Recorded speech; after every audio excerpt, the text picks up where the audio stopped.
Good evening. I am G. Davis, and I am the university librarian.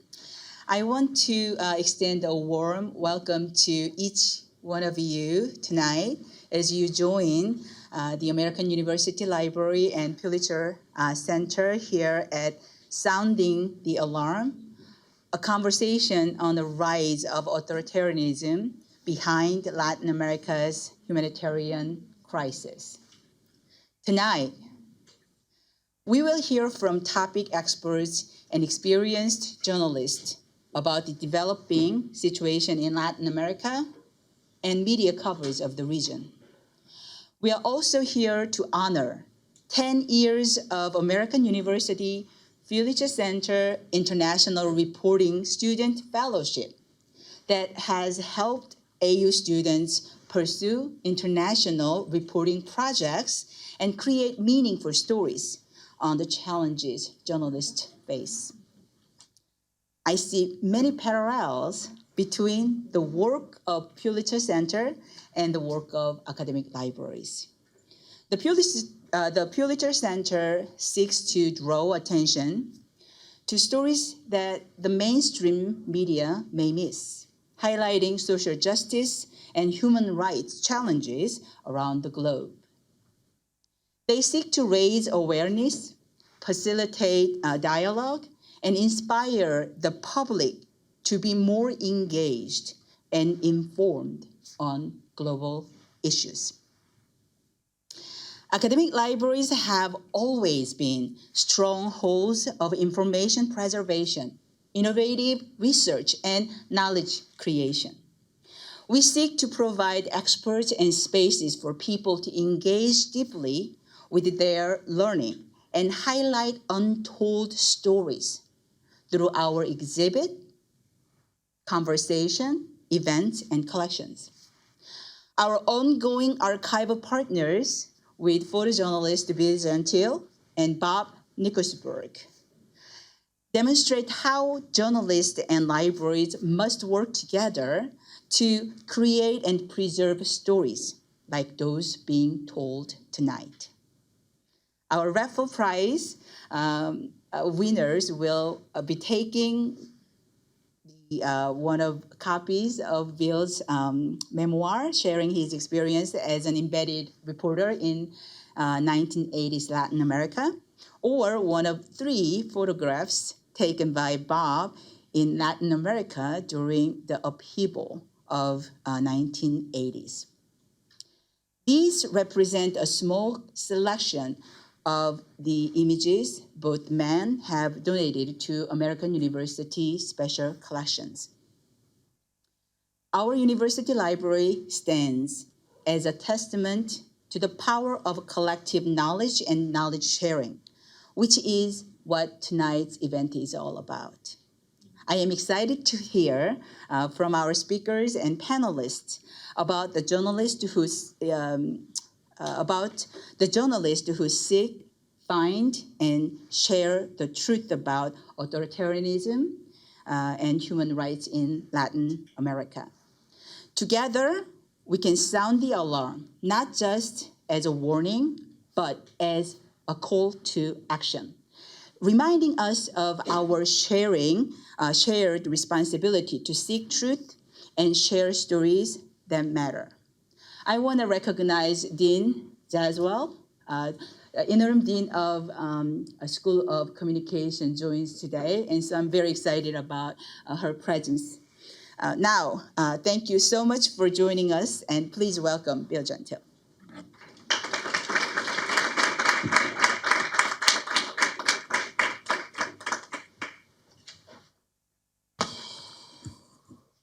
Hi, everybody. Great to see you all here. Making these events happen takes a tremendous amount of preparation and dedication, and I thank G and her team of the American University Library, plus Ann Peters and her team of the Pulitzer Center on Crisis Reporting for making this event possible. Also with us is Robert Nickelsberg, as Jean pointed out, whose pictures from Latin America we will raffle off at the end of this event. My graduate assistant, Brian Terrell, is here as well. He'll be helping with the raffle of Bob's pictures and a couple of my memoirs. I would be remiss if I didn't mention the fact that John Sawyer and his wife Kim are here. They're the founders and leaders of the Pulitzer Center on Crisis Reporting, an incredible organization helping journalists today. And Lena Jayaswal, who is the interim dean of the School of Communication. 10 years ago, the dean of our School of Communication, not Lena, signed on to the Pulitzer Center's campus consortium. As you may know, the Pulitzer Center is one of the leading organizations created to fill the void left by mainstream media retreating from coverage abroad. Actually, I consider the Pulitzer Center to be the most important and the most successful organization designed to do just that. One of the ways in which they do that is by awarding the AU Pulitzer Center International Reporting Fellowships to students, most of them aspiring journalists, who compete for the opportunity to report on underreported systemic issues abroad. In these last 10 years, our school and the Pulitzer Center have helped send students on reporting trips to Mexico, Thailand, Borneo, Laos, Colombia, Guatemala, Peru, Puerto Rico, and Panama. The work that you've seen on this flat screen behind me all was done by winners of these fellowships. Student journalists produce stories in print, photo, or video. So this event is built to honor the work done by the winners of those awards, to recognize the institutions that support them, and to thank the men and women who struggle in the field, often at great personal risk, to inform the world about itself. Journalism is how we understand the world we live in. We know so much about Russia and Ukraine, about Israel and Palestine, about climate change. It's because of journalism. But what about our neighbors south of the border? Is it all just a vast wasteland of narcos, violence, and forced migration? And why do so many people there want desperately to come here? And why should we care? Tonight, members of our panel can answer some of those questions. Cara Andrade is one of the very first winners of the AU Pulitzer Center Fellowships and has more than 2 decades of experience in various sectors, including journalism and media, social entrepreneurship, public health, research and development, launching and supporting projects in more than 20 countries. Andrade also is a poet and adjunct professor with a Master of Journalism degree in the University of California, Berkeley, and a PhD from American University's School of Communication. Douglas Farah is the founder and president of IBI Consultants, co-author of the recent report, Remilitarization in Central America. Actually, that report is what kicked off this entire event. Farah's work sounds the alarm on the failure of US policymakers to address key issues that impact the region and that culminate in the current humanitarian crises. Prior to founding IBI Consultants, Farah worked as a foreign correspondent and investigative reporter for the Washington Post, covering civil wars in Central America, conflict and organized crime in South America, blood diamond and gold wars in West Africa, and radical Islamic finances. I've known Doug for probably 30 years. We met in El Salvador. Dr. Betilde Munoz Pogosian is director of the Department of Social Inclusion of the Secretariat for Access to Rights and Equity at the Organization of American States. She is responsible for directing the work of the OAS in matters of social inclusion and access to human rights with special consideration to populations in vulnerable situations. She has edited, published, and co-authored several articles and volumes on issues of Latin American reality. She's a founding member and coordinator of the Network of Latin American Female Political Scientists, which promotes, makes visible, and empowers the work of women dedicated to Latin American political science. She has a master's degree in international relations from the University of South Florida and a PhD in political science from Florida International University. Stephen Dudley is moderator of this event. He's the co-founder and co-director of Insight Crime and senior research fellow at American University's Center for Latin American and Latino Studies. Dudley is a former bureau chief of the Miami Herald in the Andean region, a former fellow at the Woodrow Wilson International Center for Scholars, and a current member of the International Consortium of Investigative Journalists.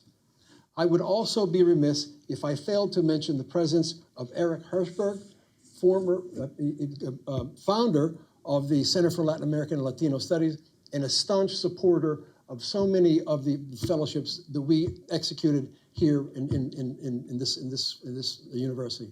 Thank you, and thank you all for being here.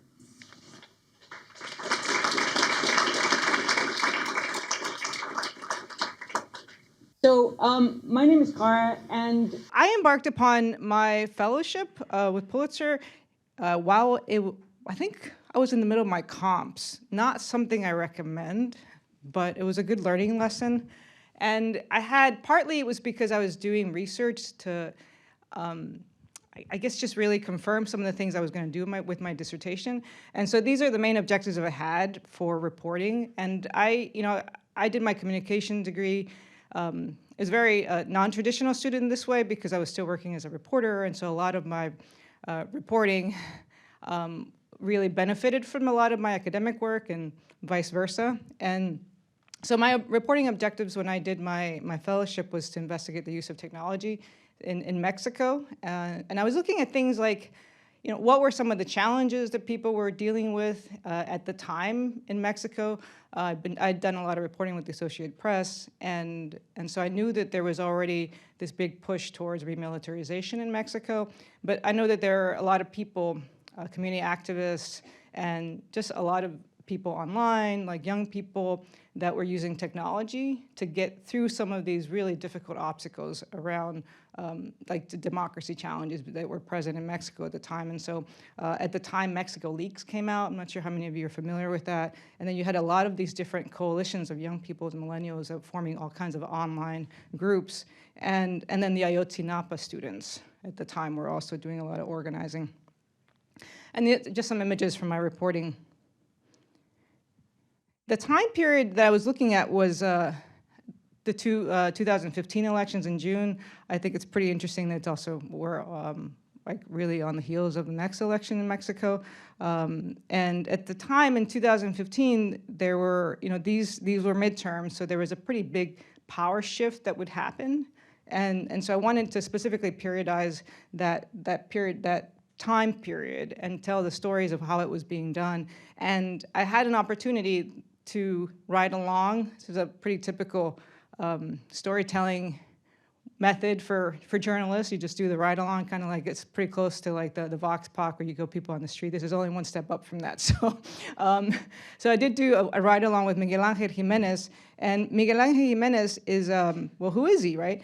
Who was he? And so he was a community organizer for a self-defense group. Some people call them vigilante groups. In Mexico at the time, they were called community police in Guerrero. He'd been pretty active in searching for the 43 disappeared students, and he was also mapping out on napkins to begin with the clandestine graves, along with the mothers, the widows, all the people, the family members that were related to the disappeared. And so he was actively doing that, and he wasn't making a lot of friends along the way. And one of the things that he did, and WhatsApp at the time, like nobody in the US was using WhatsApp. It's like, but everybody in Latin America and all over the world, like the Arab countries, everything, it was like WhatsApp, right? And so this is a time when like, essentially WhatsApp became like I guess would be the equivalent of a penny press, right? Because any organizer, anybody could launch a group, and then you could send out to like 250 people to, and then you could exponentially just ripple out your news. And so that's what Miguel Ángel did.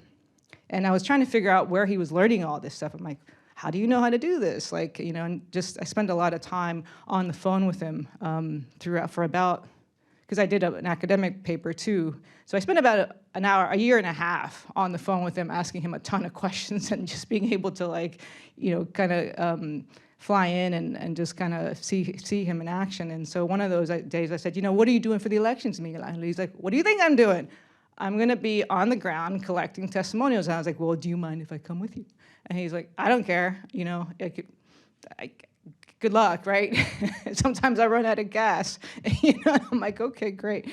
And kudos to Kim, because like she at some point said, have you thought about your contingency plan and like your emergency plan when you're, I think it was Cam, you were like, it's kind of a little risky what you're doing. I was like, it is, you know. And so it was really like very helpful, because I think a lot of times when you're Latin American, you tend to normalize certain risks and you don't think about it. So you know, the Pulitzer Center in this way helped me with a lot of other things too, but like in particular the planning around this reporting was really, really vital, and having that backing and support.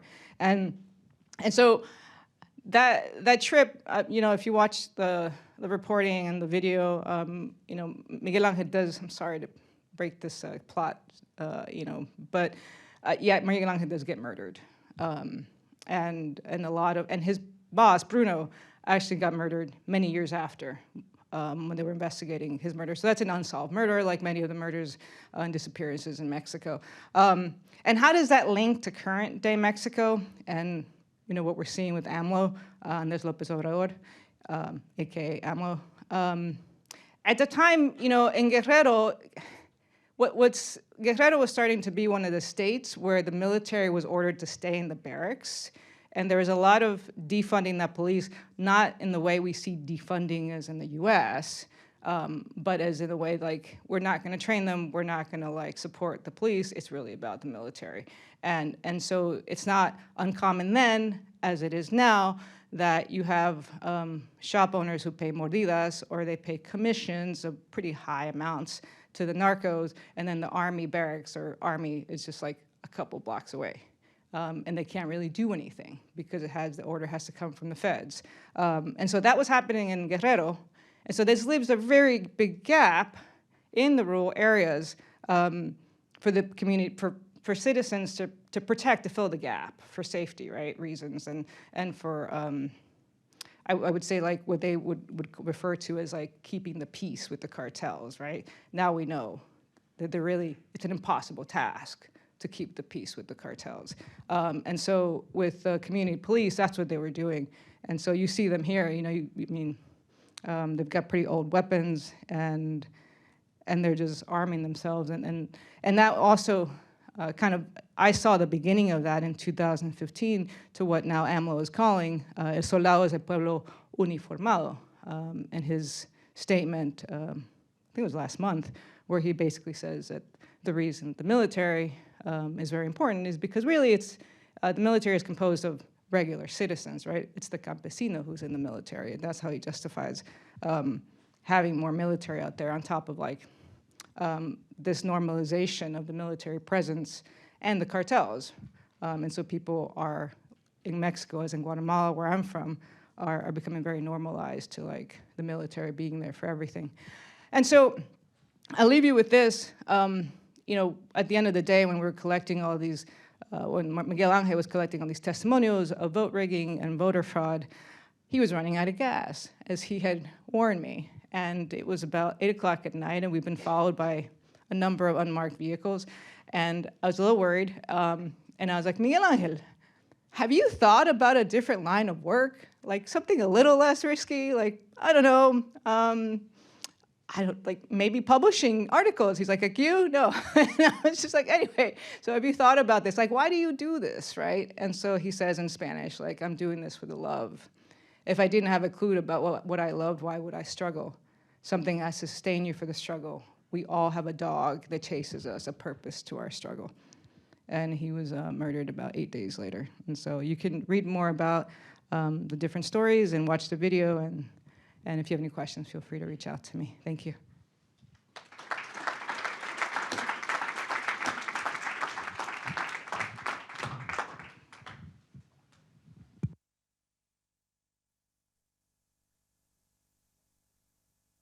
Well, thank you for that really interesting look at Mexico. We didn't touch on Mexico in our study, but first I'd like to thank the AU Library for the opportunity to be here in the Pulitzer Center, and especially Bill Gentile, who when he read the report we had done on the remilitarization, called me up and said, we've got to do something about this. And having known Bill, as he said, for 30 years, as an ardent proponent of civil society and rights and journalism in Central America, it was great to reconnect and great to have this opportunity. And the Rockefeller Brothers Fund supported our work, and Marianne Richardson, who coordinated a lot of the report, is with me here this evening in the back too. I think what G said at the very beginning is really important. The ability to have a collective memory about what happens, and I think what we're seeing in Central America is a great deal revolving around that loss of collective memory and what actual history was like in that period, which reinforces what G and Bill said about the need to have journalism to record the events as they happen. This project came about after a series of discussions with colleagues on the drivers of the multiple crises in Central America, where I have worked for almost 40 years. The most visible crisis, of course, is irregular migration, but across the region, the transformative changes that came following the civil wars, which I lived through as a correspondent for the Washington Post, and Bill and others in the room have spent a lot of time covering. They're evaporating as the militaries are again emerging as vital political and economic forces. The term remilitarization is in fact misleading because it implies that there was a demilitarization as a point of departure. In reality, each country underwent the different degrees of demilitarization in the 3 decades since the civil wars, and as they embarked on their historic pivot away from civil wars, revolutionary struggles, bloody proxy battles of the Cold War, and the pursuit of internal enemies, which is the foundational cornerstone of what the militaries were trained to do at that particular time. The goal of removing the military as political and economic actors aligned to defend against external actors rather than chasing internal enemies was never fully achieved. But significant strides were made. Most of those gains have now been erased. Absent the internal enemies construct following the peace agreements in the 1990s, the countries began building new and fragile liberal democratic governance systems. The hope was that the years of war and more than a century where the economic elites exercised political dominance through military governments and repression would yield more open, inclusive, and participatory systems. In the countries we looked at in our report on the remilitarization, El Salvador, Guatemala, Honduras, and Nicaragua, the military had either governed directly or through civilian proxies for about 150 years. The Biden administration's launched its strategy for countering corruption in 2021 and followed that with the U.S. strategy for addressing the root causes of migration in Central America. These were supposed to yield, in their words, a democratic, prosperous, and safe Central America where people advance economically, live, work, and learn in safety, in dignity, and contribute to and benefit from the democratic process. None of these goals is achievable under the emerging authoritarian governments in the region, supported by militaries operating far outside the bounds of democratic governance. Yet notably absent from any context, any discussion in U.S. policy circles in this crisis is the military. The armed forces were able to maintain their historic hold on power for decades through a symbiotic relationship with the small economic elites in each country and the interests they protected, which was mutually beneficial. The two blocs conflated their joint interests with the country's national interests, ignoring the greater good of most of the population. This governance model created a tenuous stability through repression and extreme economic disparity that ultimately erupted into the region's civil wars in the 1980s. In the 1990s, the negotiations that ended the civil wars brought the first steps toward real reform, many specifically designed to curb the military's role because people understood that that was the heart of the problem, dramatically slashing their budget size, economic prerogatives, and political influence. Comprehensive structural, constitutional, and doctrinal reforms to the military as an institution were rightly understood to be the foundational for building a more inclusive and just society. Today, the once hopeful foundation is rapidly eroding, from the self-declared socialism in Nicaragua to the recent right-wing government in Guatemala to the ideologically agnostic populism in El Salvador and Honduras. The erosion is fueling a rise in authoritarianism and parallel crises of legitimacy, rising human rights abuses, massive corruption, deinstitutionalization, and waves of migration. It increasingly drives the allocation of scarce resources to militaries that face no credible external threat to defend against. In every country, the current trends are premeditated, written into law, surprisingly similar to each other, and each culminated in specific watershed events that consolidated the remilitarization paradigm. At each rupture point, the military and new elites strengthened their alliance. In each case, the military reaped numerous economic and political benefits, increased budgets, and the ability to return to economic life in the civilian economy. The stakes are now enormously high. And the balance is whether democratic forces can reclaim lost ground against the military and authoritarian forces seeking to return to the past, or whether the past 25 years are just a fragile thing that can be erased very quickly. The commonly identified crises drivers, violence, insecurity, economic inequality, social exclusion, are of course valid. But a key common element paralyzing the meaningful progress and choking democratic institutions is the military's return to its alliance with new and old economic elites and their political allies. A total of 166 individuals have been publicly designated by the Biden administration as corrupt actors in Central America. Only 6 have ties to the military, and none of those have been designated for current actions. They've all been for past actions. In El Salvador, the military is playing a key and unconstitutional role, occupying the National Assembly, usurping internal security and intelligence functions, and occupying territory against their new internal enemy, defined by the arrest of more than 70,000 alleged gang members carried out since the state of exception that Nayib Bukele announced in March 2022. Human rights groups say that less than 20% of those arrested are actually gang members, but Bukele has stated his intention to double the size of the military to 44,000 members, despite the nation's economic crisis. In Guatemala, the military's role and influence disproportionately impacted the almost aborted transition of power to democratically elected Bernardo Arevalo. And whether he can govern will depend in large part on the military's willingness to allow a transition away from traditional narco-politics and massive corruption. The current crisis also disproportionately impacts indigenous communities and municipalities, especially those near where foreign mining operations operate, and they're protected by the military in unusual and powerful ways. The situation is exemplified in the siege of El Astor and Izabal around the nickel mine owned by the Russian companies.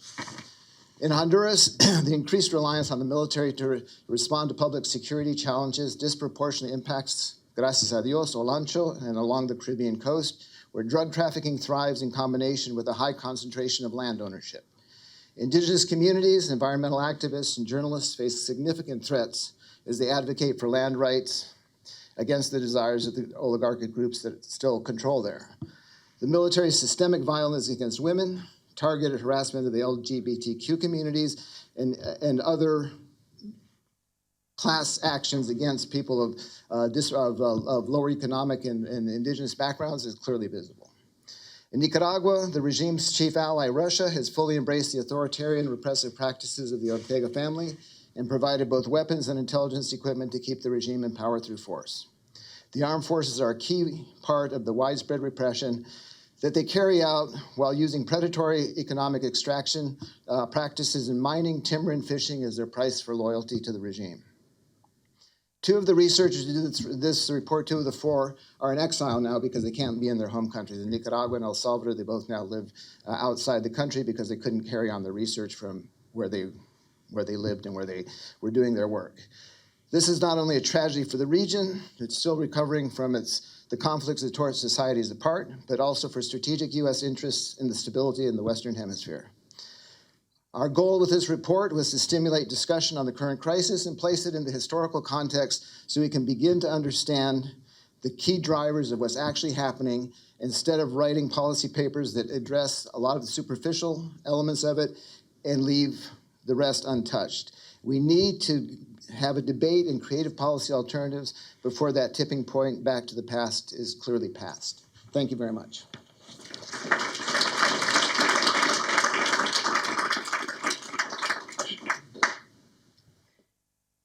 Well, good night, everyone. Good to be here, and thank you so much to the American University Library and the Pulitzer Center for the invitation, Bill. It's been great to collaborate in, as you say, preparing this event. That, of course, covers a very timely topic for the region, for Latin America. It's a lot going on. You know, democracy is being threatened, populism, risks to human rights activists, organized crime, you know,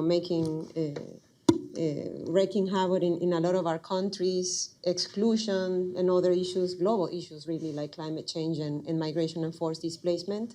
But perhaps addressing Bill's question, initial question, is it all, you know, negative, dark? Is it all death and violence coming from the Americas? I bring you guys a different angle, and I want to propose that there's very interesting things happening in the region that should give us hope and could maybe serve as a model for, you know, many more things good things to continue to happen. And I wanted to review three areas that I'm very familiar with and that I feel could give this perspective, this positive perspective. Mainly the role of women in reforms and policies that have been developed in the region to increase women's representation and leadership, and what we're seeing in the region, in terms of women's organizing and activist movements. Also, and secondly, the positive developments we've also seen in social policy, especially in a post-COVID scenario. And this is one of the mandates of work that we have at the Department of Social Inclusion, accompanying the work that ministries of social development do in the region. And again, I'm not being naive. I'm not saying that there's a lot of inequality and things that need to be addressed, but I want to perhaps highlight good things that are happening in the Americas. And last but not least, is something that has already been mentioned, which is what we are seeing in terms of responses to the crisis, migration and forced displacement crisis in the region. And here I will argue that there are very interesting innovations happening from the Americas that could serve even as a model for the US as the conversations and policy and political discussions on immigration reform happen.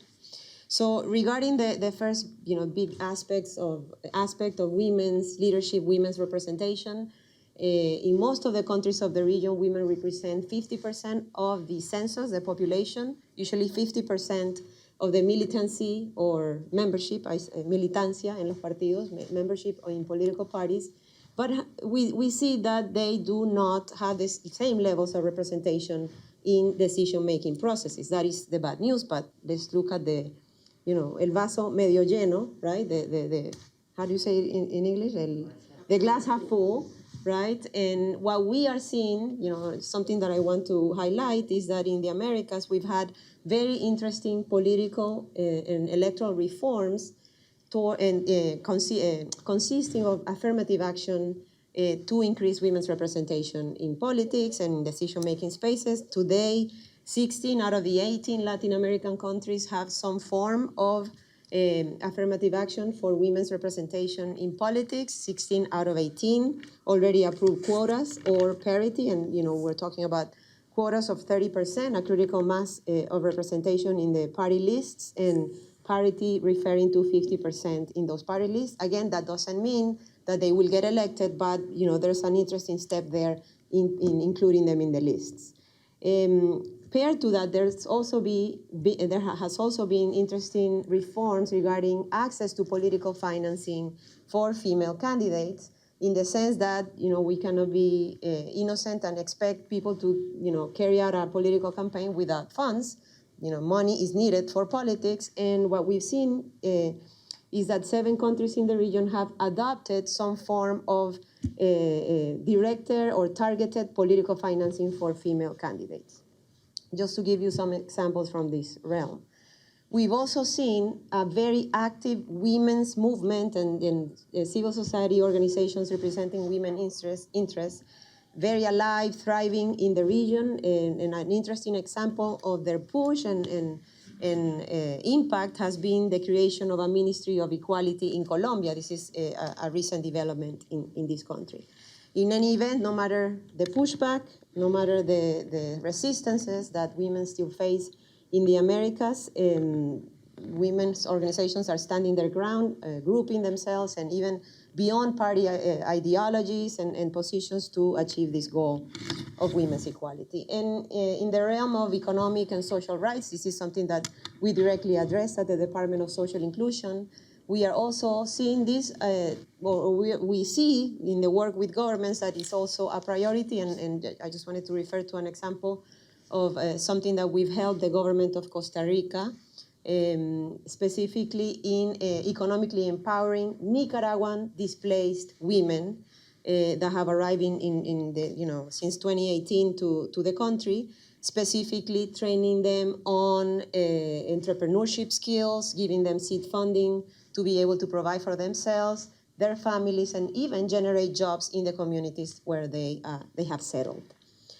The second dimension that I also wanted to cover is poverty alleviation and social policy responses, especially in the context of COVID and the post-COVID scenario. We know that this really affected those who were already living in poverty and specifically people in vulnerable situations. By 2020, we had poverty and extreme poverty increases that had not been seen in the last 12 and 20 years, respectively. Of course, COVID made that worse, even worse for vulnerable people living in vulnerable situations, which will probably not allow the region to achieve the SDGs, the 2030 agenda goals by 2030, of course. And this is definitely not positive. But in spite of this, in our work with governments throughout the region, we've also seen that the countries have taken very seriously the design of and follow-up to policy, social policy responses, especially regarding food insecurity and poverty, and with a focus, of course, in people in vulnerable situations.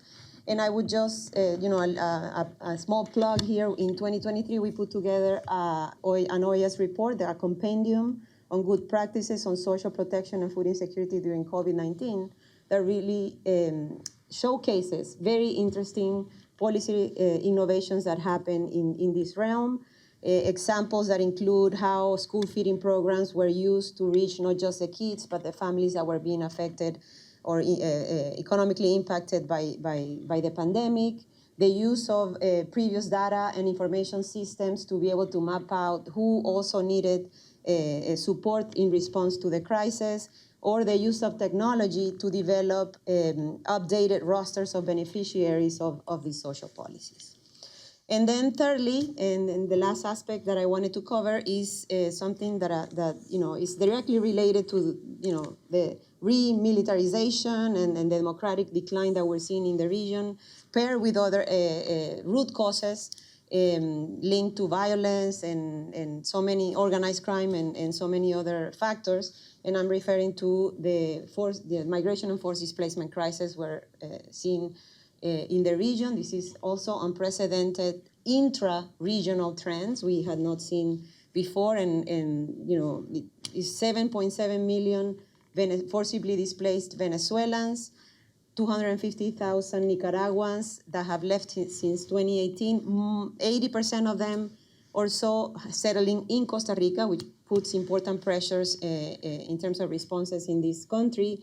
Over 1 million Central Americans from Guatemala, Honduras, and El Salvador that have actually merited for the OAS with UNHCR, the Agency for Refugees, to develop a cooperation mechanism, the MERPS, Marco Integral de Protección y Soluciones is the name in Spanish, and is the regional application of the Comprehensive Refugee Framework to address the needs specifically of these 1 million Central Americans.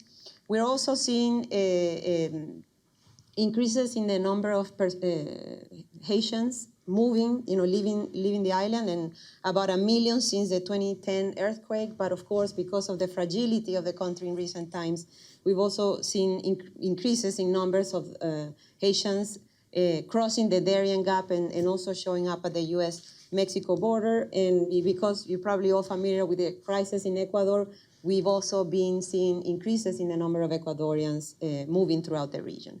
And this is a very, very relevant, politically relevant topic for the countries that sit at the Organization of American States because of the volumes that we're talking about, because of the protection challenges that these human mobility trends bring to the countries, the security dimensions of these threats, and the need to provide responses, live, as the trends develop. And again, this is very concerning, something that we should all be aware of and be informed about, and hopefully influence conversations on. But what I want to propose is that what we have seen from the region is a lot of pragmatism as well as innovation in terms of the responses to these human mobility trends. And I say this because around, for instance, the largest displacement crisis that we're seeing today, the 7.7 million Venezuelans, most of them, 80% of them, 83% of them have settled in countries of the region, the US and South America. So these are countries that are having to respond to the arrival of, millions of people with the same, fiscal conditions, the same resources, the same staff, the same institutionality, right? However, the countries of the region have, as I say, when I say pragmatism, is this idea that they understand that these people arrive, that they're probably not going to go back to their countries of origin, and they need to provide responses to be able to receive them and to integrate them. And I say innovation because comparatively speaking, there are very interesting regularization and integration measures that have been approved in countries of the region that really merit other regions, the U.S., to look at what's happening in the Americas in this regard. And just to give you some examples, in terms of regularization, which I always say is the entry door to the enjoyment of all other rights by migrants and refugees, because if you are in the shadows, you really are vulnerable to so many violations of your rights. In Colombia, it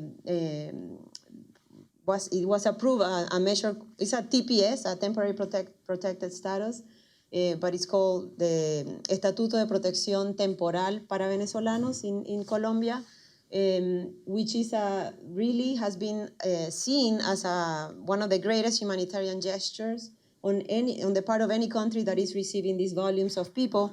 And why is this? Because it's not just a TPS that every 18 months needs to be approved again, and lobby has to happen in order for that to be approved. No, this is a TPS for 10 years that would eventually allow Venezuelans that are protected by the measure to become Colombian citizens. So it's been a very positive development, and we really believe at the OAS that it has raised the bar in terms of protection responses. But the Dominican Republic has done something similar, an amnesty for irregular migrants from Venezuela that had stayed in the country, overstayed their tourist visas, or arrived and were still irregular. And other countries like Costa Rica, Peru have provided similar measures. Not perfect, but very interesting ones. And in terms of integration, which is also, I believe, the key challenge, how to ensure that in the medium to long term, these people are integrated in the country socioeconomically, culturally, and politically. There's been very interesting responses also on the part of Brazil, for example, through a major operation called Operación Acogida, or welcome operation, I guess would be, in which they provide an ID, a regularization pathway, as well as stabilization support or humanitarian support to people arriving, especially Venezuelans arriving in the country, but with the added benefit of allowing them to move to other areas of Brazil or provinces in Brazil that have or are in need, or their labor markets are in need of the specific talent that these Venezuelan migrants and refugees are bringing. A very interesting example also happening in Argentina that really, we should all model, because we still have issues with regarding education, the recognition of degrees and professions. In Argentina, they've actually agreed at the ministerial level for the recognition of medical, psychology, and in the health sciences, the degrees in the health sciences, to be able to integrate migrants and refugees with those backgrounds in the country. Or another interesting example happening in Chile, where the national government has adopted a policy called Sello Migrante, or Migrant Seal, in which the government recognizes municipalities that have readjusted their institutions, protocols, processes, trained their staff to be able to give protection to migrants and refugees arriving in those municipalities. So just to give you some examples. In sum, just to answer Bill's question, there are good things happening in the region. Let's, what we say, la pastillita de humildad, a little bit humble, and look at the region for some examples, and see how we can use them as good models to emulate. Thank you very much.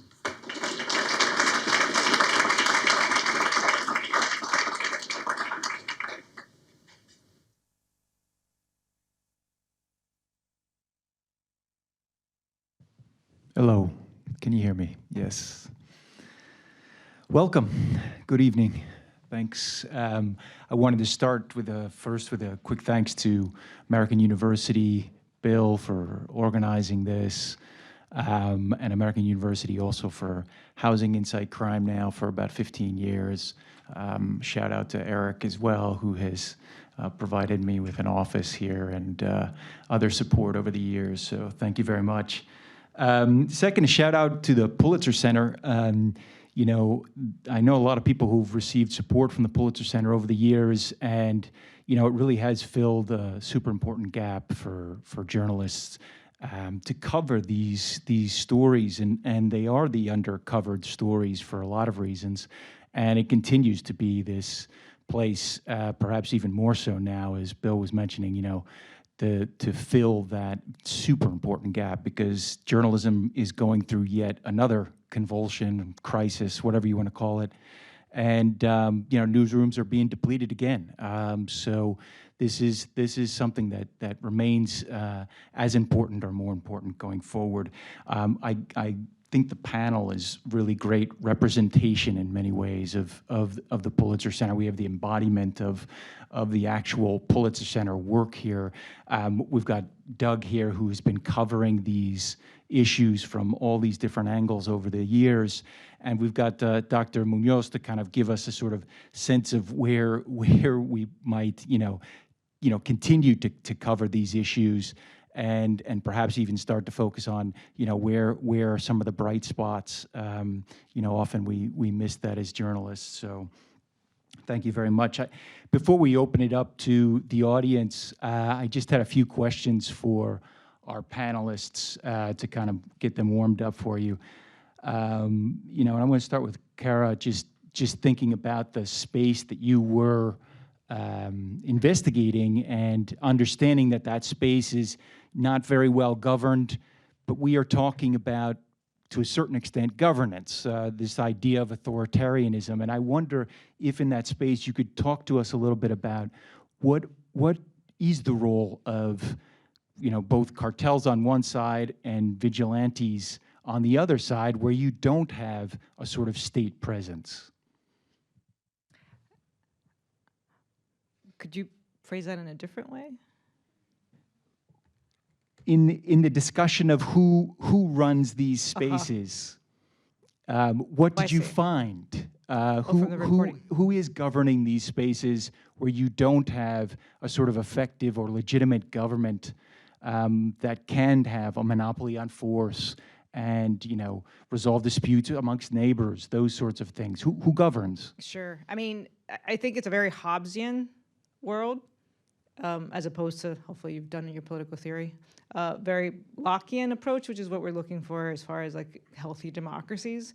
And so I think it's really, it's survival of the strongest and the best armed, and ones who can control the different power structures within those spaces, right? And so I think like right now, I mean, you're seeing it even in Guanajuato, the state of Guanajuato, which is a state that is having the largest number of police killings by narco traffickers, the cartels. So they're literally caught in the crossfire right now. And so I think it really is a power grab. You're seeing in the crossfire a lot of people like Miguel Angel and these community groups, where it's people who really believe in democracy, who want to defend it. And Miguel Angel on a number of occasions said, I will put my life on the line for this, even if I have 7 kids. And he did. And he said, because if I don't, what kind of future are my kids gonna have? And so you're constantly seeing people sacrificing themselves, you know, in an everyday way to make democracy a reality, but it just can't be operationalized under this current way. The path is just not clear right now. So hopefully that answers your question. Very sobering, of course. The whole discussion is going to be sobering, so everyone should just steel themselves now. Douglas, I'm thinking about the trajectory of your career, and you've seen the old regimes you're seeing now the new regimes, what do you see when you think about the vestiges of the old regimes and the new regimes? What kind of best practices are the new regimes bringing in from the old regimes? Because they're not the same. You know, they're smaller militaries. They're involved in different types of conflicts. There's a different paradigm upon which they're basing their power. What are you seeing there? I think that's a really interesting question. I think one of the things that we found really striking across the countries was the deliberate legalization of everything the military is doing as it does it. So so they're no longer rogue regimes or rogue militaries doing this. They legalize it and they do it immediately. So if you want to go back into planting large amounts of agricultural crops like they're doing in Honduras, they legalize that and then they go in and take over the civilian markets in agriculture. If you want to go into indigenous communities, you legalize through your state of emergencies ways to go in and do that. And then, but the thing is, they did it all together. Like in every country, they did it almost the same language, and they did it in the same order. I think one of the other big differences is in the wars before, you had Bill and others here remember sort of strict limits on what was tolerable. So the Salvadoran military could be corrupt up to a certain point. If they cross that line, people get pissed off, right? You just couldn't, you couldn't run totally amok in that field. You could run a little bit, pretty far amok, but not totally amok. Now you have drug trafficking and other financial flows that are coming in. They just crush any conditionality that we want to put on aid or anything like that. So there's a whole new dynamic out there, whereas if the U.S. wants to pull their aid and say, okay, you can't use your armored cars for this, that, who cares? They can buy other cars, they can do whatever they want. So the idea of having restraints placed on by external conditionalities is much less useful now than it used to be. And so, the other thing I think is that in this particular thing, the world we're seeing right now, really ideology is really secondary in every phase of what these groups are doing. So what is El Salvador? What is Bukele? Bukele is Bukelismo. What is Xiomara? Xiomara is Xiomarismo, Orteguismo. Hopefully Bernardo Arevalo will be different and break out of that paradigm. But you have the idea, it's all about grabbing power and holding power. It's not about great power competition and the Soviet Union and we're going to do this and that. None of that's all gone out the window. It's all money and power for as long as you can hang on to it. And I think that makes them in many ways more dangerous and even more ruthless. Like Somoza knew when his time was up. Ortega's never going to know when his time is up. And it may never come because he's willing to go to the lengths that he's willing to go to. Bukele, what he just did with Mason and the murder in prison there is like a grotesque type of torture that we haven't seen in the region maybe ever, but certainly not since the 1980s in the death squads. So I think that the limits are being erased as they go along. Thanks. Dr. Munoz, I was struck when you were talking about just the amount of representation and the increased representation of female politicians in the region. And I'm wondering if the sort of authoritarian push is having a reverse effect. And I'm also wondering if some female politicians are beginning to adopt the rhetoric of authoritarianism in order to sort of gain power. Thank you for the question. Try and open that up for use mine. Yeah, okay.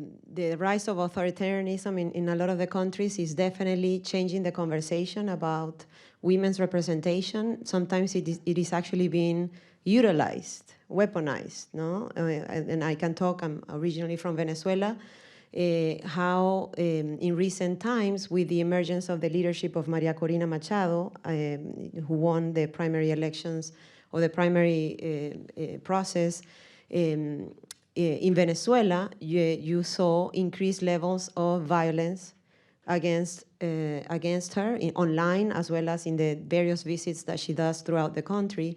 But also what you saw is a new proposal by the Maduro regime to establish a women's rights plan within the PSUV party, right? If you look really at the various policies that the regime has done or has not done on behalf of women, you see that what they're doing is kind of like pairing a supposed commitment to women's rights and women's representation to the emergence of a female leader on the part of the opposition. So I can speak for Venezuela, but I can also speak for women's empowerment in the midst of authoritarian tendencies and authoritarian regimes, and the importance that civil society can play in supporting this female leadership in countries of the region. In supporting and acuerpando and accompanying the leadership of these women, but also mobilizing on behalf of her leadership as well as the agendas that belong to women's rights. Thank you. We'll open it up, take a few questions at a time, groups of 3. I see Eric has his hand up. I don't know anybody else who has a question, maybe over here. Yeah, we got a couple of questions over there. Maybe start with Eric, and then we'll move over this way. Yeah, we got a mic coming to you.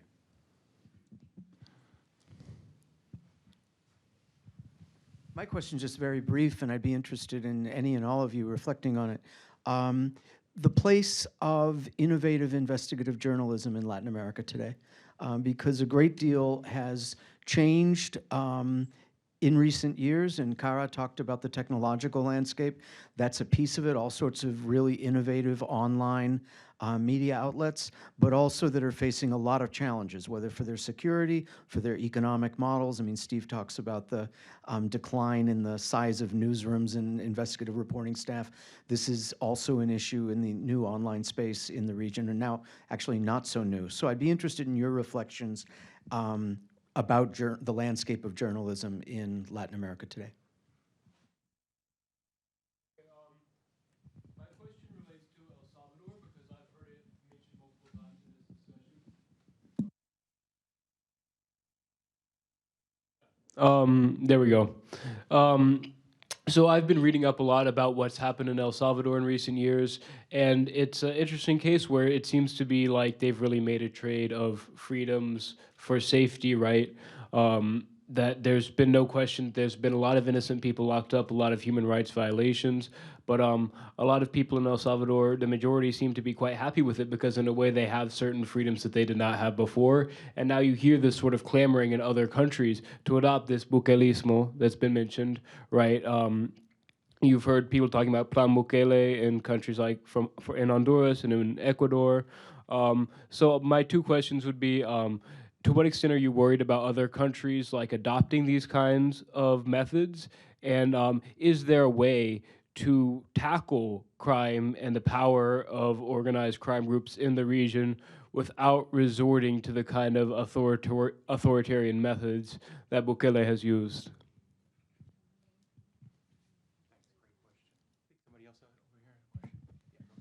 My question is for Dr. Munoz, and it's a little bit of a tone shift, but as a fellow Venezolana, I was really impacted by your priority of like the good and the representation in your work.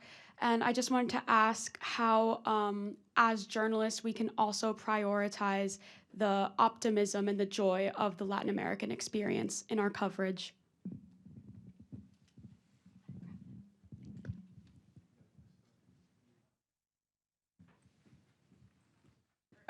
I'm happy to talk about that, Eric, especially since it was my dissertation. I did a case study of Plaza Publica in Guatemala, which is on its 12.5 years of existence, and it's a very innovative model because they're based in a Jesuit institution, and it's the only one of its kind, and it's proven a pretty sustainable model because it has the backing of the Jesuits who run a lot of interference for them. And so they don't get the threats, they don't get the, that business model advertising rat race that a lot of people in the private sector get. And so I think, I think that's a really good point. And like, as far as like the investigative reporting, there's a lot of different aspects to it. there is a pretty strong correlation between investigative reporting and the toppling of authoritarian governments, which is, and you can do a lot of, do your lit review on that, but it's also very interesting how the U.S. has adopted a more soft diplomacy approach as far as doing that. So you do get a lot of foundations are supporting investigative reporting in Central America. You've got like Open Society, you've got MacArthur, you've got really big funders funding investigative reporting projects, which are having pretty good success, except a lot of them do get, like in Mexico in particular now, you're getting a lot of murdered journalists. And so there's that collateral that's going on as well. So I think there's a lot going on in the region. We should support investigative reporting in general, but it definitely in Latin America, you need a lot more, like you need different kinds of support besides just money. You need institutional support from different places. And I'm not sure if the Jesuit model is, I would say, like a go-to model because it has a lot of other constraints related to religious ideology, right, and what they can and can't cover because they're related to the Jesuits and they're connected to them. So I think that's a really interesting area as far as like being able to support like democratic development in the region. Yeah, I would just add briefly to what Connor said. I think one of the things that the authoritarian regimes are discovering is that you can drown out investigative journalism by massively creating your own massive troll farms, as Bukele has done. You can simply make it so, like El Faro, that maybe if they do a really big story, maybe they'll get 100 or 200,000 readers. Bukele has 1.5 million Twitter accounts and more than 1,500 Facebook pages, which a third of them are dedicated to telling people how God has chosen him to lead the region out of chaos and darkness. And some of them are evangelical, some of them aren't, but you can smother the news coming out by just massively, and AMLO, I think, is a master of this as well. You just plaster it so that it's there. You're not necessarily, it's cheaper politically than attacking the press and killing journalists, not in Mexico, but in other parts of you've seen them driven into exile, you haven't seen so many murders, because it's simply easier just to drown them out and make it completely, and the mass amount now with artificial intelligence, the mass amount of fake news they pump out is amazing. I think the El Salvador question is really sort of the question for Latin America now. I think that I personally am extremely worried about the Bukelismo model. I think that at its heart, it is largely a propaganda victory as opposed to a real victory on what's happening in El Salvador.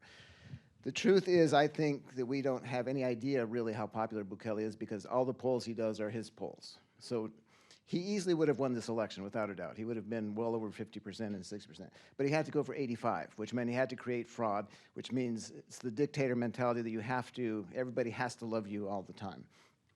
I think if you look at statistics, one of the things Bukele, and this is replicable, this is repeated across the region, he simply removed enormous amounts of types of murders from crime statistics. They're no longer considered murders. So we don't know you can't do an apples to apples comparison any longer on what homicide rates are because he took 5 categories of homicides out of homicide rates and decided those aren't homicides. So, okay, what do you do with that, right? I think the other huge victory, and it's not just Bukele again, is the ability or the systematic shutting down of access to all public spending reports, particularly that involve being able to track corruption.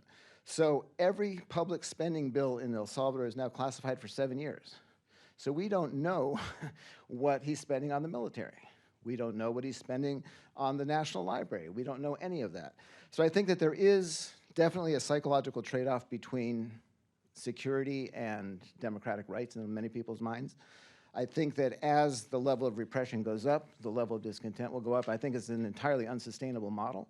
And I think the other factor, this is my opinion, that it was never an attempt to tackle crime. It's a cohabitation with different criminal groups that it brings down the levels of violence and allows the government to function a different way, but it's not tackling crime. It's a cohabitation with crime and a cohabitation with the gangs if you look at how the pactos have worked. So I think that it is a dangerous model, which is entirely unsustainable, which will end up with a much more criminalized society than what it started out to be. And I think in the interim 3-5 years, people will think this is a pretty good deal, and they're going to say, oh my God, what did we do? That's my opinion. Very briefly, and you are the experts on investigative journalism. Pardon. Yeah, journalism is something else. But I was just thinking, as you were responding the question to the case of Armando Info in Venezuela. You know, they did very extensive reporting on corruption schemes in Venezuela and had to leave the country and be refugees and exile in Colombia and Mexico. And you know how important their role is, but how the situation that they had to go through, as well as El Faro, I believe that is a similar situation, illustrates the need for the international community to support the work that they do. And in the particular case of Armando Info and how to use other technologies to reach people and share the information that they're able to collect and make visible the corruption schemes in the country. They also pair with Transparencia Internacional in Venezuela, the Venezuela chapter of Transparency, to digest the information that they were collecting and bring it to the citizens in order to empower them in this regard. And on the question by my fellow Venezolana, mi paisana, I think it's easy to go on the negative, like to go to the negative, report on the negative, or even the work that I do working with governments to criticize the things that are not being done right. And I think it's very important to do that and call that out. But keeping that optimism and joy that I try to keep and that you are saying how to keep, I think it's really a choice. It's really deciding on focusing also on the positive. And I believe that is at least in the work that I do, which is trying to transform policies that do not work or that do not benefit those that need support, focusing on the positive and having a dialogue with those who can change things via the positive, allows you to really transform the things the negative, just to say. Can I just add something on that too? That's really important. I mean, I know if you're just entering, you're getting into the journalism field, and solutions journalism has become really very important to the work that we do. It's being incorporated more into U.S. newsrooms, and increasingly, I know David Borstein is trying to get it into international media outlets. So, for a long time in Western media, in particular in American media, if it bleeds, it leads, right? And that's the model, right? It's so that we are put in this place where we problematize quite a bit, and there was sustainability in that. It's not the case anymore, and so a lot of people want a journalism that helps to solve problems, not in an advocacy way, although increasingly there's also different thinking on that as well, but in a way that really helps to surface solutions to very complex problems, right? With the wicked problems that they're always spoken about, and the journalists are in a particular vantage point to be able to also point out the wicked solutions.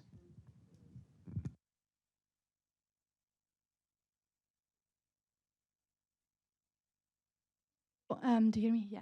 I'm writing my PhD on the COVID populism and also on Latin America. So I wonder, regarding authoritarianism and recent developments, how do you define the different developments of the different types of authoritarian regimes, and a little bit your impressions how COVID changed also the way of centralization of power, for example, or the ways how the concentration of political power affected the various topics that you mentioned. Thank you very much.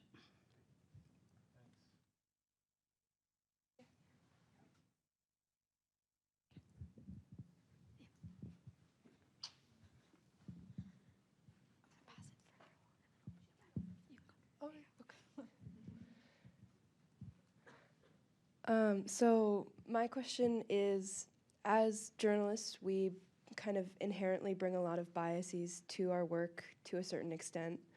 And I was wondering if you have any advice for journalists from the US that are considering foreign correspondence but are kind of worried about bringing a skewed or US-centric perspective to their reporting, especially when it comes to like tackling places that we didn't grow up in and are more new to their history and political situations without tackling reporting on those places without kind of falling back on our more simplistic understanding and our biases.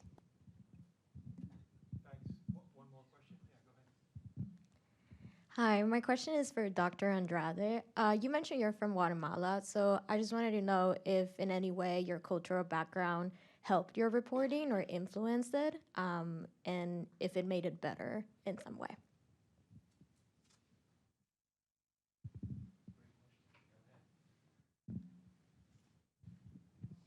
Yeah, I guess I'll start with the last one first. Thank you.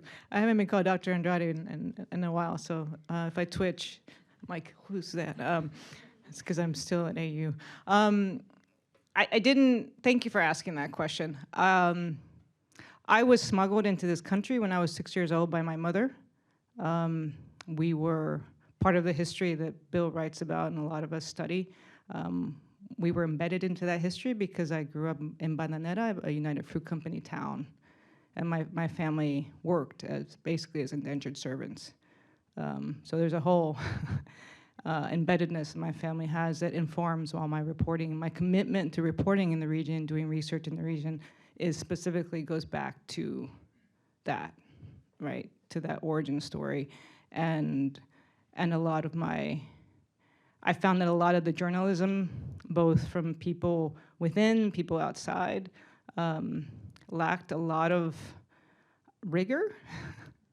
And so that's why I ended up doing my PhD work, is because I wanted to be able to connect, to really deepen the kind of reporting I did. And so I do that with my academic hat, but I really connect to the stories of people from that region because I know those stories. I come from that poverty, right? And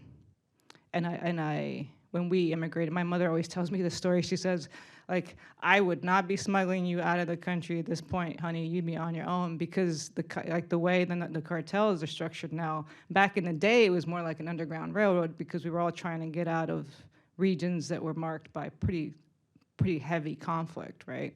And so a woman like my mother could take her child and just walk right out of that country and not worry about her safety like now. Whereas like now you have to join caravans to get out of there. So there's a whole nother playbook. So yes, it does inform all my work and my commitment to the region. The other question about bringing biases to our work, that's a really good question. And when you're doing international reporting, I mean, I've done a lot of work in grassroots activism, and there's a lot of different listening and ways of listening to the community that's really important. I think a lot of times with journalists, we form these types of walls as gatekeepers, and I feel like we need to do more listening and less talking.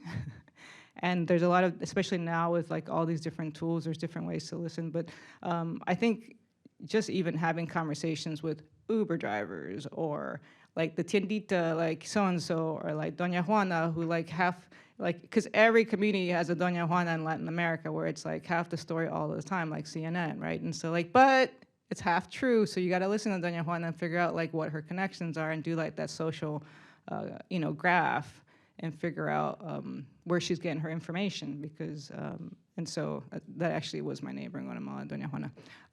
So I think it's really important to have that level of like being embedded in a community and building trust. And trust isn't something that you just airplane into a zone. You actually have to build that, and it takes time, like a banana, tree. It takes a long time to grow. So, so I think like whenever you do reporting, commit to being there, time, and getting to know the local reporters. That's the other thing. It's like there's a lot of really amazing local reporters that know their communities, who are committed to helping their communities. And so I think that's something that when you're a lot of international reporters just fly in to do like 1 week long assignments, you really need to count on connecting with those local reporters for more implicit knowledge. And the other questions I leave to the experts.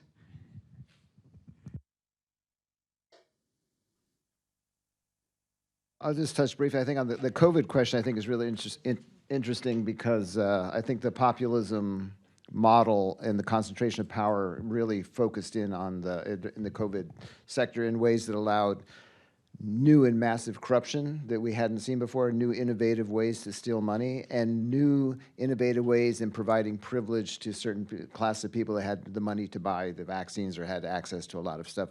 So I think in a lot of ways the COVID model, at least from where I was watching it in Honduras and Guatemala, particularly exacerbated the issues that were out there already and gave a whole new revenue stream to people who wanted to do that, and whole new special access to people who are already accustomed to special access. So I think that was significantly problematic, and it also paved the way for doing things like states of emergency, things where you could deprive people of rights.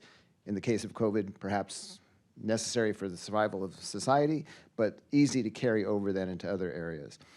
On the question of reporting, I'll just answer briefly. I grew up in Bolivia. I speak Spanish, and then I spent most of my career in Latin America, and I felt very comfortable there. I think what my colleague just said about embedding with getting to know the local journalists is incredibly important. And then I spent a few years in Africa, where I spoke passable French, but nobody spoke, when you get out of the capital, nobody spoke French anyway.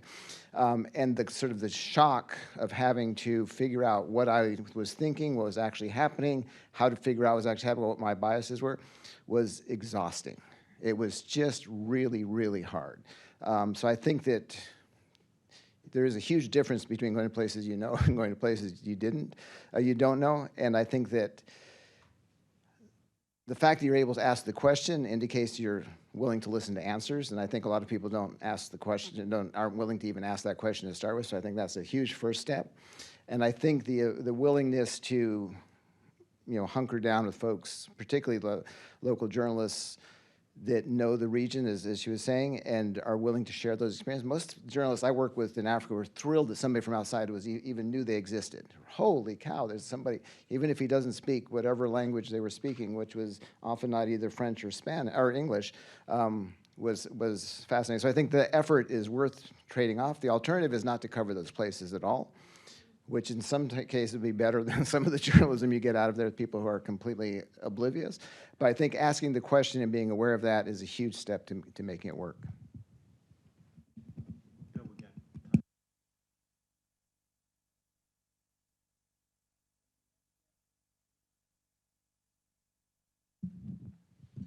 Hi, thank you, great panel.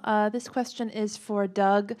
I wanted to see if you could follow up a little bit on your earlier remarks about, the allure of maybe thinking what's happening in El Salvador is good. I know the Biden administration was notably less critical of the recent elections that were happening compared to statements coming out for other elections in the region. Likewise, lawmakers, who everybody knows are just obsessed right now with what to do about the border and anything that they see as reducing migration from the border, I think they're seeing as a good thing. So what would you say to U.S. policymakers who are saying maybe we're going to not be so critical of Bucalismo? Where do we go in a couple of years from now? Because what you were saying about the lack of transparency on public spending, not counting certain categories of homicide now, what could be happening that that could worsen if we decide to look away?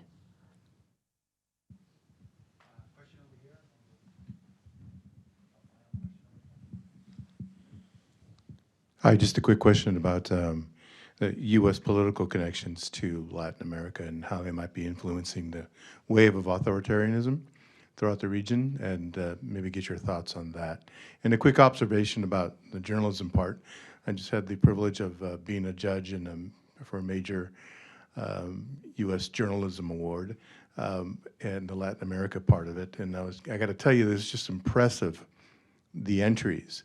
And beyond the ones that you would think, you know, like New York Times and Bloomberg and all the big players, there was just an impressive array of local journalists helping U.S. journalists, working with U.S. journalists to produce some amazing work, investigative work out of Latin America. So I encourage everybody to dig a little deeper, read a little deeper beyond the Times and the Post and the Wall Street Journal, because there's just an amazing array of great journalism coming out of the region. You just have to dig a little bit more to get it. But I'm really curious about the political connections between the U.S. and Latin American authoritarianism.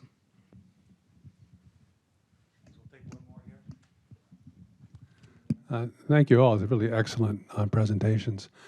So, in your views, how much of what we're seeing in Central America is sui generis and specific to the region, and how much reflects or is inspired by what's happening, other trends across the world?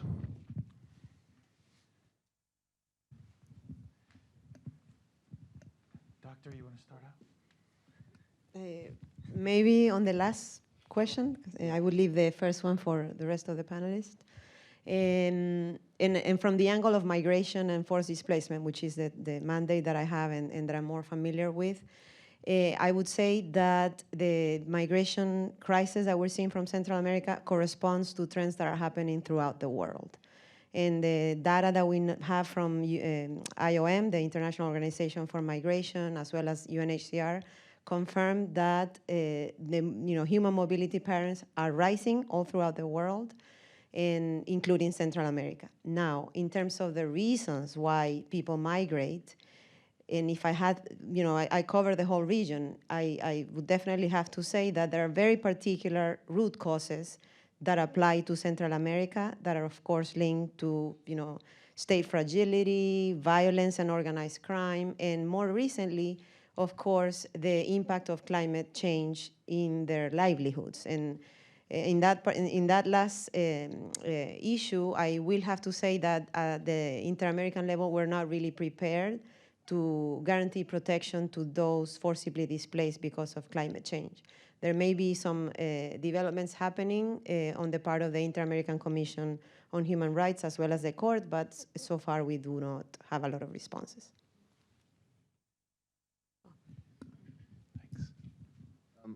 On the question about El Salvador and the sort of the future of Bukelismo, I think that, and what you say to people, I think that one of the things that was really illuminating was the difference between U.S. policy in Guatemala and El Salvador, where in Guatemala and the EU and the U.S. and everybody got together and they made the Arevalo transition possible. There was like exercising old and forgotten muscle memory that they're like, we can actually do this. El Salvador and I think to a degree Honduras and I think tragically Nicaragua, they sort of walked away from now. And I think that people notice when you put out a policy statement on corruption and say it's a national priority and then apply that with sort of randomly across the region, people notice like, okay, so what's going on here? And then the people who are singled out feel like, well, why us? Because all these other people are out there doing worse things than we are. And I think that's a fair criticism.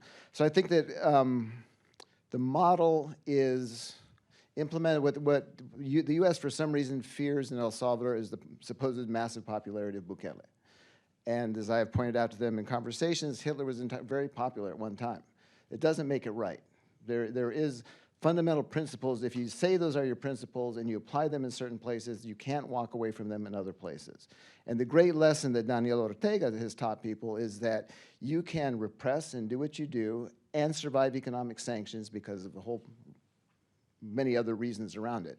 But you can survive. So all of these groups are saying, okay, we can hunker this down, which goes to what the question of Ricardo, which is the ties to U.S. policy. And that is you have a group of people very close to the MAGA inner circle of the right wing, often tied to very conservative evangelical groups that are telling people across the region, they're paid lobbyists who make a lot of money, hang on, Trump's coming back and you can forget about everything else. All of this will go away. So you don't have to worry about democratic reforms. You don't have to worry about human rights. You don't have to worry about anything this administration tells you, because we will make it all right. Who was at CPAC? Bukele and Milei. Why? Because their lobbyists arranged for them to come up so they have direct access to people like Richard Grenell, who was Trump's last intelligence chief, who's been in the region being paid lots of money to talk about how bad the Biden administration is in democratic reform and how good authoritarianism is. So there's a direct link, because those folks deliver. And if Trump were to come back, they would be looking really good and make a lot more money. So I think that there is something we had not seen previously, in that there is a direct effort by people linked to the MAGA inner circle out to specifically attack democratic institutions in the region in ways that we didn't used to see on the Republicans or Democrats before. I think this is a new phenomenon that's really dangerous for the region.